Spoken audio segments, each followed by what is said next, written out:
ہمارے معاشرے میں قادیانیوں کے متعلق جو ہے نا بہت سے لوگوں کا کنسیپٹ کلیئر نہیں ہے۔ قرآن کریم کے اندر غیر مسلموں کے متعلق تین قسم کی آیات ہیں۔ بعض آیات کافروں کے متعلق ہیں، بعض آیات مرتدوں کے متعلق ہیں، اور بعض آیات ان لوگوں کے متعلق ہیں جن کا کفر جو ہے وہ قادیانیوں جیسا ہے۔ ہمارے یہاں معاشرے کے اندر کیا ہوتا ہے کہ قادیانیوں کو کافروں کے سامنے کھڑا کیا جاتا ہے کہ ان کا حکم بھی کافروں جیسا ہوگا۔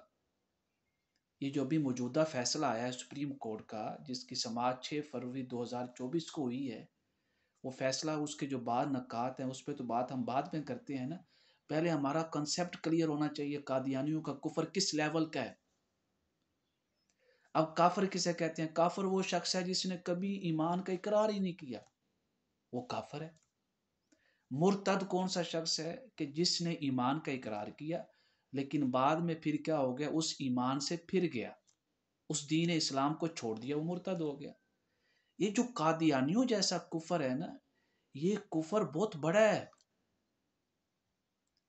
یہ قادیانیوں کے کفر کی ڈیفینیشن کیا ہے؟ یہ ہے کہ یہ وہ لوگ ہیں جو اپنے آپ کو مسلمان کہتے ہیں، لیکن ان کے اسلام میں اور ان کے ایمان لانے کے ساتھ ساتھ ان کے عقیدے میں کوئی نہ کوئی ایسا کفر صریح شامل ہوتا ہے جس پہ امت کا کوئی اختلاف نہیں ہوتا، اس کے کفر کہنے میں وہ شامل ہوتا ہے۔ جیسے قادیانی ہے، اب یہ ایمان لاتے ہیں، کہتے ہیں ہم مسلمان ہیں، کلمہ پڑھتے ہیں لا الہ الا اللہ محمد رسول اللہ، لیکن ان کے ایمان کے اندر جو ہے عقیدہ ختم نبوت کا جو انکار ہے وہ صریح کفر ہے۔ اس لیے ان کا جو ایمان ہے وہ بھی مرتد کے زمرے میں آتا ہے، لیکن وہ مرتد جس کا تکرار جو ہے بار بار ہوتا ہے اس کے ارتداد کا۔ اب قرآن پاک کے اندر یہ جو قادیانی خبیثوں جیسا، ملعونوں جیسا جو کفر ہے نا، اس کی جو وضاحت ہے یہ سورہ نساء ہے میرے سامنے۔ آپ پڑھیں نا سورہ نساء کی جو ہیں آیات نمبر 137 سے 137 سے، فرمایا ان الذین آمنوا، وہ لوگ جو ایمان لائے، ثم کفروا، پھر انہوں نے کفر کیا، یعنی ایمان لائے، وہ کہتے ہیں مومن ہیں، مسلمان ہیں، لیکن ان کے ایمان اور مسلمان ہونے کے اندر ایک ایسا عقیدہ شامل ہے جو صریح کفر ہے۔ جیسے قادیانیوں کا ان کے عقیدے میں ختم نبوت کا انکار شامل ہے جو صریح کفر ہے، جس کے اوپر کسی بھی فرد کا کوئی اختلاف نہیں ہے۔ پھر فرمایا ثم آمنوا، پھر وہ ایمان لائے، ثم کفروا، پھر انہوں نے کفر کیا، ثم ازدادوا کفرا، پھر وہ اس کفر میں بڑھتے چلے گئے۔ یعنی جب ان کو آپ سمجھاتے ہو یار آپ کافر ہو، آپ کا یہ عقیدہ کفریہ ہے، تو آگے سے یہ دلائل دیتے ہیں اس عقیدہ کفریہ کے صحیح ہونے پہ۔ اور اللہ تعالیٰ نے اتنے جلال میں آ کے بات کی، فرمایا وہ کفر میں آگے بڑھتے چلے جاتے ہیں، تو ان کے بارے میں سزا کیا ہے؟ اللہ نے فرمایا لم یکن اللہ لیغفر لہم، اللہ ان کو کبھی معاف نہیں کرے گا، ولا لیہدیہم سبیلا، جلال دیکھیں اللہ تعالیٰ کا، اور اللہ تعالیٰ کی پکڑ دیکھیں ایسے لوگوں کے بارے۔ فرمایا جو کفری عقیدہ رکھتے ہیں نا، صریح کفری عقیدہ، اور ان کو لوگ سمجھائیں کہ یار یہ کفری عقیدہ ہے، چھوڑ دو اس کو، تم کافر ہو، وہ نہیں مانتے کہ ہم کافر ہیں، پھر بھی کہتے ہیں ہم مسلمان ہیں، تو اللہ تعالیٰ ان سے ہدایت کی توفیق چھین لیتا ہے، ہدایت کی توفیق تک عنایت نہیں کرتا ہے۔ فرمایا وَلَا لِيَهْدِيَهُمْ سَبِيلًا، ہم ان کو ہدایت کی توفیق تک نہیں دیں گے۔ پھر معاشرے کے اندر کیا ہوتا ہے، بعض قسم کے منافق لوگ ہوتے ہیں، وہ دونوں طرف ان کے ساتھ بھی چلیں گے اور جو صحیح سچے مسلمان اور مومن ہیں ان کے ساتھ بھی چلیں گے، یعنی عقیدہ ختم نبوت کے منکروں کے ساتھ بھی چلتے ہیں اور جو عقیدہ ختم نبوت کے اوپر ایمان رکھتے ہیں ان کے ساتھ بھی چلتے ہیں۔ منافق قسم کے لوگ ہر معاشرے میں ہوتے ہیں۔ قرآن پاک نے کیا کہا؟ فرمایا بھی بشر المنافقین، ان منافقوں کو بشارت دے دو۔ بشارت کس چیز کی دینی؟ اچھی چیز کی؟ نہ نہ نہ، فرمایا بھی ان لہم عذابا علیما، کہ ان کے لیے دردناک عذاب ہے۔ کیوں؟ کہ انہوں نے الذین یتخذون الکافرین اولیاء من دون المؤمنین، انہوں نے ان کافروں کو، یعنی جو کہتے ہیں کہ ہم مسلمان ہیں لیکن ان کے عقیدے میں صریح کفر ہے، ان کافروں کو دوست بنا لیا ہے مومنوں کے علاوہ جو سچے مومن ہیں۔ کیا صرف اس وجہ سے ایبتغون عندهم العزہ، یہ ان سے عزت حاصل کرنا چاہتے ہیں، مال اور دولت حاصل کرنا؟ کتنے لوگ ہیں جو مال اور دولت کی خاطر، باہر جانے کی خاطر قادیانیت یہ جو خباثت والا جو مذہب ہے اس کو قبول کرتے ہیں۔ قرآن کہہ رہا ہے کہ یہ صرف دنیا کی عزت، دنیا کے جاہ و جلال اور دنیا کے منصب کے لیے ان کے پاس جاتے ہیں۔ فَإِنَّ الْعِزَّةَ لِلَّهِ جَمِيعًا، ان کے کہیں یاد رکھو ساری عزتیں اللہ تعالیٰ کے در سے ملتی ہیں، اللہ تعالیٰ کی بارگاہ سے ملتی ہیں۔ یہاں تک بات آ گئی۔ اب بات آ گئی ان کے ساتھ معاملہ کیا کرنا ہے۔ کیا ان کے ساتھ معاملہ جو ہے اقلیتوں والا ہوگا؟ نہ، کوئی اقلیتوں والا معاملہ نہیں ہوگا۔ کون سا ان کے ساتھ اٹھنا بیٹھنا کیسے ہے، ان کے ساتھ معاملات کیسے کرنے ہیں؟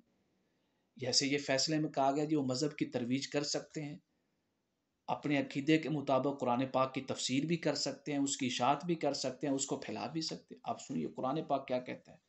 قرآن پاک کبھی بھی اس طرح کی اجازت نہیں دیتا ایسے کافر کو کہ جو بار بار مرتد ہو۔ فرمایا وَقَدْ نَزَّلَ عَلَيْكُمْ فِي الْكِتَابِ، تحقیق تمہارے اوپر جو ہے نازل کیا گیا ہے۔ کیا نازل کی گئی ہے؟ کتاب یعنی قرآن کریم۔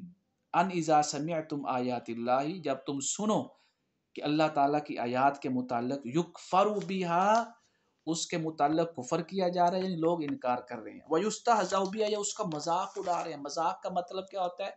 ایک گستاخی کرنا، قرآن پاک کی بے ادبی کرنا۔ ایک مذاق کا مطلب ہے اس کا معنی بدل دینا، قرآن پاک کی آیات کا اس کا مفہوم بدل دینا جو کبھی بھی امت کے اندر نہ رہا ہو، جیسے یہ لوگ کرتے ہیں۔ ختم نبوت کی جتنی آیات اور حدیث ہیں اس کا مفہوم بدل دیتے ہیں۔ یہ بھی مذاق کے زمرے میں آتا ہے، توہین کے زمرے میں آتا ہے۔ فرمایا جو لوگ آیات کا کفر کرتے ہیں یا مذاق کرتے ہیں، صریح اللہ تعالیٰ نے حکم دیا، صریح فرمایا فَلَا تَقْعُدُوا مَعَهُمْ حَتَّى يَخُوضُوا فِي حَدِيثٍ غَيْرِهِ، آپ ان کے ساتھ نہیں بیٹھو گے مومنو، ان کے ساتھ معاملات نہیں کرو گے، ان کے ساتھ دوستیاں نہیں رکھو گے، تعلقات نہیں نبھاؤ گے، یہاں تک کہ وہ یہ بات چھوڑ کے، یہ کفری عقیدہ چھوڑ کے کوئی صحیح عقیدہ اختیار کر لیں، یا پھر کیا ہے اپنی تشریحات کو بند کر دے۔ یہ واضح ہے کہ یہ جو لوگ ہیں نا جن کا کفر قادیانیوں جیسا ہے یا قادیانی ہے، نہ ان کے ساتھ آپ بیٹھ سکتے ہیں، نہ معاملات کر سکتے ہیں، نہ یہ لوگ اپنے عقیدے کی ترویج کر سکتے ہیں اسلامی معاشرے میں۔ فرمایا اگر تم ان کے ساتھ بیٹھے یا تم نے اجازت دے دی، اتنا بڑا حکم اللہ نے لگایا، کسی عام بندے نے نہیں۔ فرمایا انکم اذا مثلہم، تو تمہارا حشر بھی ان کے ساتھ کروں گا۔ جو قادیانیوں جیسے لوگوں کو ان کے مذہب کی ترویج کی اجازت دیتا ہے، اشاعت کی اجازت دیتا ہے، دعوت و تبلیغ کی اجازت دیتا ہے کہ اسلامی معاشرے کے اندر، یا پھر ان کے ساتھ دوستیاں رکھتا ہے، ان کے ساتھ معاملات کرتا ہے، ان کے ساتھ دوستیاں نبھاتا ہے، اللہ فرما رہا ہے اس کا انجام بھی اسی کے ساتھ ہوگا، یعنی اس کا انجام بھی جو ہے قادیانیوں جیسا ہی ہوگا۔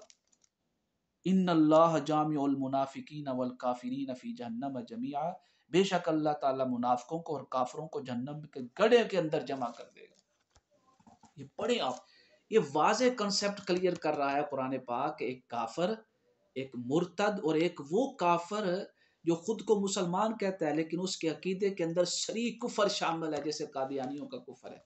اس کو کہتے ہیں جس کا ارتداد یا مرتد ہونا بار بار شامل ہو۔ ادھر یہ کلمہ پڑھتے ہیں لا الہ الا اللہ محمد رسول اللہ، ادھر عقیدہ ختم نبوت کا انکار کرتے ہیں تو یہ فوراً پھر مرتد ہو جاتے ہیں، پھر کلمہ پڑھتے ہیں، پھر اس کے عقیدے کے اندر وہی شیش، پھر یہ اس کو کہتے ہیں بار بار ارتداد کرنا۔ یہ جو بار بار ارتداد ہے نا، بار بار کفر ہے، یہ آیات ہیں سورہ نساء کی۔ اسی طرح آپ آ جائیں سورہ بقرہ میں، دوسرے پارے کے آخر میں تو اللہ تعالیٰ نے یہاں تک فرما دیا، فرمایا ان الذین کفروا، جن لوگوں نے کفر کیا، بعد ایمانہم، ایمان لانے کے بعد، ثم ازدادوا کفرا، یہ تیسرا پارہ ہے سورہ آل عمران ہے، ثم ازدادوا کفرا، پھر وہ اپنے کفر میں بڑھتے چلے گئے۔ یعنی کیا ہے؟ یہ وہ کفر ہے کہ جو خود کو مسلمان کہتا ہے لیکن اس کے عقیدے کے اندر شریک کفر موجود ہے، اپنے کفر کے اندر بڑھتے چلے گئے۔ فرمایا لن تقبل توبتہم، اللہ تعالیٰ ان کی توبہ قبول نہیں کرے گا، ان کی توبہ قبول نہیں ہوگی۔ اس کے بارے میں مفسرین نے نا مختلف اقوال ہیں۔ بعض نے کہا کہ وہ موت کے وقت توبہ کریں گے تو موت کے وقت جو توبہ ہوتی ہے وہ قبول نہیں ہوتی۔ بعض نے کہا ان کو توبہ کی توفیق نہیں ملے گی۔ بعض نے کہا کہ وہ سچی توبہ نہیں کریں گے، منافقانہ توبہ کریں گے۔ نہ اس کا جو صحیح معنی جو قرآن پاک کا لفظ ہے نا، صحیح لن تقبل توبتہم، ان کی توبہ قبول نہیں، معنی یہ ہے کہ وہ کفری عقیدہ رکھتے ہوئے اپنے گناہوں سے توبہ کریں گے. یعنی جو عقیدہ ختم نبوت کے جو لوگ منکر ہیں، عقیدہ ختم نبوت کا انکار نہیں چھوڑتے، اس انکار کے ساتھ ساتھ یہ اپنے گناہوں کی معافی مانگتے ہیں. اللہ تعالیٰ کہتا ہے جب تک یہ اپنے شریک کفر سے توبہ نہیں کریں گے تو ان کے گناہوں والی توبہ کیسے قبول ہوگی؟ اللہ تعالیٰ نے کیا فرمایا؟ فرمایا وَأُولَٰئِكَ هُمُ الضَّالُّونَ، یہ لوگ جو ہیں گمراہ ہیں. دیکھیں ان الذین کفروا بعد، یہ ہے سورہ آل عمران کی آیت نمبر 90. یہ آیات جو ہیں یہ ان لوگوں کے متعلق ہیں جن کا کفر قادیانی جیسے. میں بار بار یہ جملہ بول رہا ہوں. ہمارے ہاں کیا ہوتا ہے، ان کو کافروں کے ساتھ ملا دیتے ہیں، پھر اقلیت کے زمرے. یہ اقلیت کے زمرے میں نہیں آتے، کیوں کہ ان کیا دھوکہ ہے، فریب ہے. عام شخص ان کو مسلمان سمجھتا ہے، لیکن قرآن پاک کیا کہتا ہے کہ یہ کافر ہیں. اب آ جائیں، یہ سپریم کورٹ کا جو فیصلہ، اس کے اندر کچھ آیات کا حوالہ دیا گیا. مثلا یہ آیات انہوں نے پہلے لکھی ہے لا اکراہ فی الدین، کہ یہ دین کے اندر کوئی جبر نہیں ہے، کوئی سختی نہیں ہے، ہر شخص کو آزادی. اس پہ تو ہمارا اختلاف ہی نہیں ہے. ہمارے ہاں تو کوئی نہیں کہتا کہ کسی کو مجبور کر کے جو ہے وہ اسلام میں داخل کریں. بات یہ ہو رہی ہے کہ جن کا جو اپنے آپ کو مسلمان کہتے ہیں اور مسلمان ہونے کے ناطے ان کے عقیدے کے اندر شریک کفر شامل ہے، کیا ان کو اجازت دی جائے گی کہ وہ اپنے مذہب کی ترویج کریں؟ اب آپ جو آیات لکھ رہے ہیں وہ تو اختلاف سے باہر آتی ہیں، وہ تو ہم بھی مانتے ہیں، لیکن جس کے اندر اختلاف ہے مسئلے میں، اس میں تو آپ نے کوئی بھی آیت نہیں لکھی. لا اکراہ فی الدین، اس کے اندر آپ کا موقف کہاں سے ثابت ہو گیا جی ان کو مذہب کی ترویج کی اجازت ہے اس آیت کے تحت؟ یہ تو اپنے آپ کو مسلمان کہتے ہیں، اور پھر اس کے اندر دھوکہ دہی انہوں نے اپنے لوگوں کے نام خلفائے راشدین بھی رکھے ہوئے ہیں، امہات المومنین بھی رکھی ہوئی ہیں، اور پتہ نہیں کیا کیا ان کے عقیدوں کے اندر خباثت شامل ہے. تو آپ نے یہ آیت پڑھ دی، حالانکہ اسی سے آگے اللہ تعالیٰ نے خود فرمایا فَمَن يَكْفُرْ بِالطَّاغُوتِ، جو ہر قسم کے طاغوت سے انکار کرے گا، وَيُؤْمِن بِاللَّهِ، پھر وہ اللہ پر ایمان رکھے گا تو اس کا ایمان قبول ہے. آیت کا دوسرا حصہ بھی پڑھیں. پھر کیا آیت کے حوالے دیے ہیں جی؟ سورہ رعد ہے آیت نمبر 40. سورہ رعد کے اندر آیت نمبر 40 کا فَإِنَّمَا عَلَيْكَ الْبَلَاغُ، حبیب آپ کے اوپر صرف پہنچانا ہے، وَإِنَّمَا عَلَيْنَا الْحِسَابُ، ہم حساب لیں گے ان کا. اب اس سے انہوں نے کیا لیا جی؟ قادیانی جو ہے مذہب کی ترویج کر. اس کے اندر کہاں سے آ گیا مذہب کی ترویج کا موقف؟ یہ تو قرآن پاک یہ کہہ رہا ہے کہ آپ کسی کو مجبور نہیں کریں گے اسلام قبول کرنے پہ. یہاں بات اسلام قبول کرنے کی نہیں ہے، یہاں بات اس شخص کی ہو رہی ہے جو خود کو مسلمان کہتا ہے لیکن اس کے عقیدے کے اندر ختم نبوت کا انکار ہے، جو شریک کفر ہے، پھر اس کے عقیدے کے اندر دھوکہ دہی اور فریب ہے. آیت کے اندر یہ تو کہیں نہیں لکھا ہوا جو شخص خود کو مسلمان کہے اور اس کے عقیدے کے اندر ختم نبوت کا انکار ہو، دھوکہ دہی اور فریب کرے اور ورگلائے عام لوگوں کو، اس کے بارے میں یہ حکم ہے نا. اس آیت کے اندر تو یہ حکم ہی نہیں ہے. اس آیت کے اندر تو اس شخص کے لیے حکم ہے جو ابھی تک مسلمان ہی نہیں ہوا، خود کو کافر کہلاتا ہے. اسی طرح اس کے اندر جو ہے سورہ ہود ہے، اس کی آیت نمبر 99. سورہ ہود آیت نمبر 99 کیا؟ پھر وہی بات. یہاں تو قرآن پاک نے واضح کر دیا وَلَوْ شَاءَ رَبُّكَ لَآمَنَ مَنْ فِي الْأَرْضِ كُلُّهُمْ جَمِيعًا، اگر آپ کا رب چاہتا تو زمین کے اندر جتنے لوگ تھے وہ سارے مومن ہو جاتے. افانت تکری الناس، کہ آپ لوگوں کو مجبور کریں گے حتی یکونوا مؤمنین کہ وہ مومن ہو جائیں. یہاں بھی دیکھیں، یعنی جس بات میں اختلاف ہے اس میں تو جج صاحب آیات نہیں پڑھ رہے، آیات پڑھ رہے ہیں کسی اور موضوع میں، فیصلہ دے رہے ہیں کسی اور موضوع میں. پھر انہوں نے کیا دیا ہوا ہے؟ پھر سورہ یونس آیت 24. آیت 24 میں کوئی ایسا موضوع نہیں ہے، وہ آیت 25 بنتی ہے. اس میں کیا ہے؟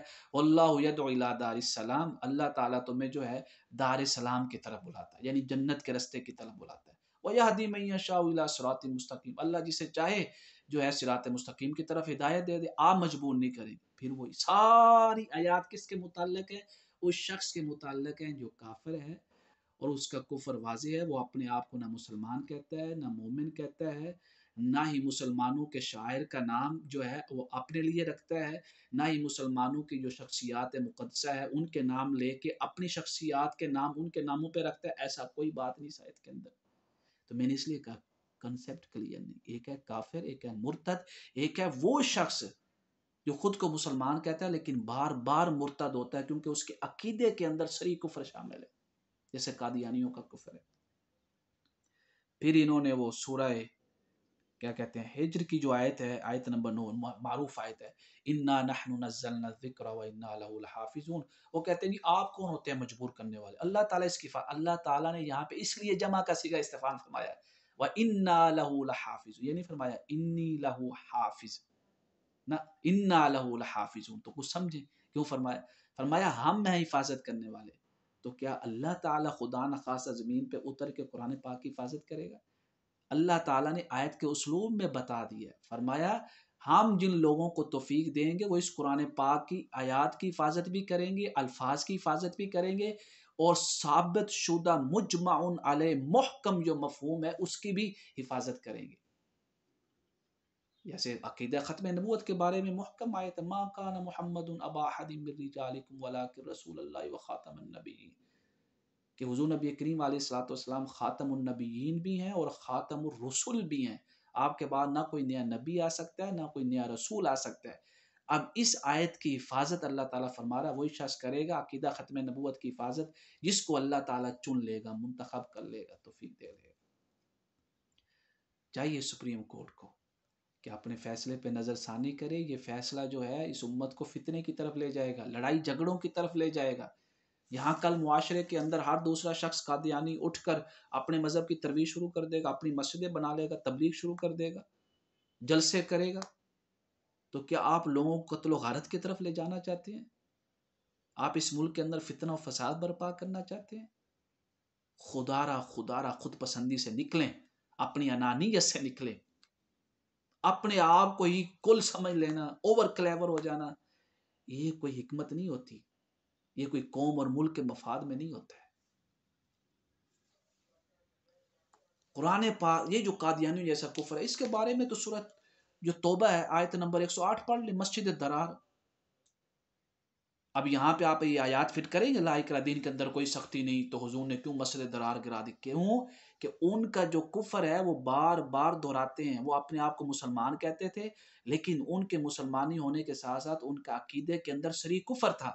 ان کو حضور نے مذہب کی ترویج کی اجازت نہیں دی، اشاعت کی اجازت نہیں، مسجد گرا دی اللہ تعالیٰ نے۔ کیوں؟ فرمایا وَإِرْصَادًا لِمَنْ حَارَبَ اللَّهَ وَرَسُولَهُ، یہ ایسا عقیدہ رکھتے ہیں جس عقیدے کے اندر اللہ اس کے رسول کے ساتھ جنگ ہے، محاربت ہے۔ یہ واضح آیت ہے کہ ایسے شخص کو جو اپنے آپ کو مسلمان کہے، مسلمانوں کے شعار کے اوپر اپنے شعار کا نام رکھے، مسلمانوں کی شخصیات کے اوپر اپنی شخصیات کا نام رکھے، لیکن اس کے عقیدے کے اندر شریک کفر ہو، اس شخص کو قرآن پاک کی روح سے ثابت ہے کہ مذہب کی ترویج کی اجازت نہیں ہے۔